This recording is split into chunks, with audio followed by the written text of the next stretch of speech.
I've always wanted to live on the beach, enjoying the view of the ocean out my kitchen window, smelling the salty air, and feeling contentment.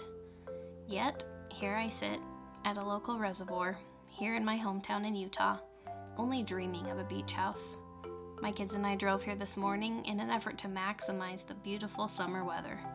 After all, we only have a few short months before it starts snowing again. Those who know me best know that I'm not afraid to chase my dreams. So why am I not living in Hawaii right now? I know without a doubt that I could make it happen if I really wanted to, but right now there are other things in my life that are a bigger priority, like stability for my kids, career opportunities for my husband, and having family and friends close by.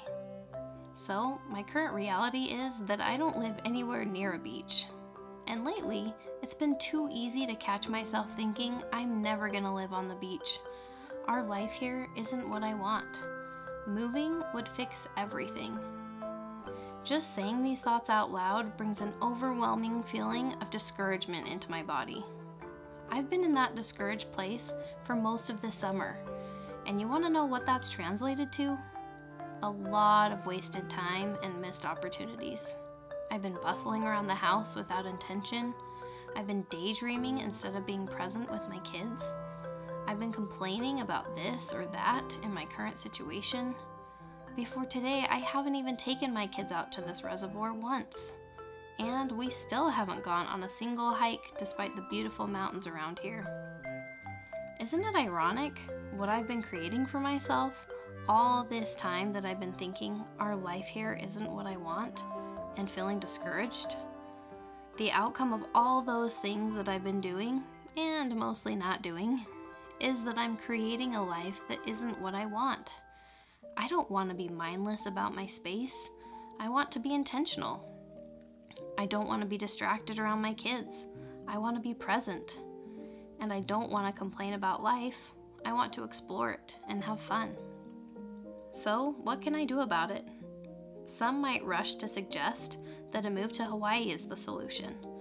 As much as I love that suggestion, it's just not in the cards for me right now. So does that mean I'm doomed to stay in disappointment until I move to the beach? Thankfully, I can say with absolute certainty that the answer to that question is no. Here's why. Instead of allowing myself to think our life here isn't what I want, I'm finding what's possible to believe and embrace right now that will help me achieve the feeling I'm seeking. Did you know that's why we want something? We want it because we're seeking a certain feeling, or maybe wanting to avoid a certain feeling. We want a nice phone so that we'll feel happy. We want to get married so that we won't feel lonely. The truth of the matter is, though, that it's not actually our circumstances that create our feelings. I've known plenty of people with a nice phone who are unhappy, and I've been married before and felt really lonely. The good news about this is that we can achieve any feeling despite our situation. I'll admit that I want a beach house so that I'll feel light, free, content. Dreaming of that beach house, I can easily convince myself that that's the ticket to feeling contentment.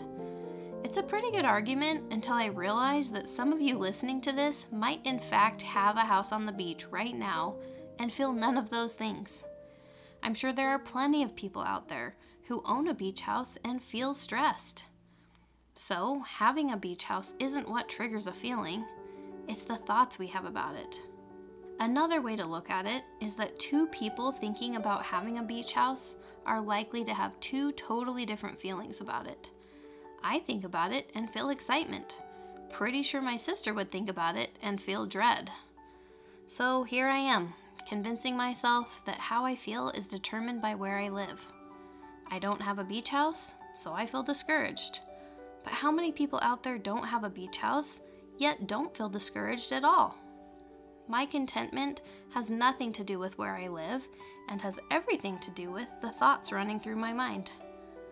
That pesky thought, our life here isn't what I want, is 100% the culprit for the reality that I'm creating a life that isn't what I want. So here's what I've been trying on for size in my mind lately. We're exactly where we're meant to be. I'm not living on a beach house, yet I'm thinking we're exactly where we're meant to be. Saying that feels good. It brings me a feeling of peace, gratitude, and contentment. When I'm feeling content, you know what I do? I take my kids to this reservoir, pointing out Grandma's house right along the way. I sit on the sand, smelling the fresh air, and appreciating the absolute perfect weather, warm yet overcast with a pleasant breeze. I walk across the sand to watch my kids hard at work. Feeling contentment, I notice the sensation of the cold water on my feet. Then, when we've had our fill, I drive us straight to our favorite bakery for a loaf of bread and some free samples. I smile as I listen to their little conversations as we eat outside. Then I come home and do some tidying, some organizing, and even some cleaning. The craziest part about this day is that I didn't do any of those things because they were on a to-do list or because my kids were asking. I did them because I was feeling content. Best of all, you know what I haven't been doing today because I'm thinking we're exactly where we're meant to be? I haven't been wishing away this present moment, longing for different circumstances. I'm not complaining or focusing on the things I wish were different.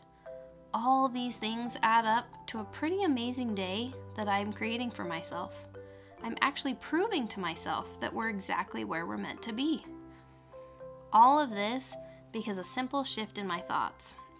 An awareness that what I was thinking wasn't serving me. Thinking our life here isn't what I want was the cause of my unpleasant emotion, which caused actions and inactions that weren't getting me anywhere. And it was certainly what caused the result that I wasn't wanting. The thing is, even if that statement were true, even if my family's life here isn't what I want, that doesn't mean I have to think it. If it's not serving me, if it's only bringing me down and leading me to a place I don't want to go, why in the world would I keep that thought around?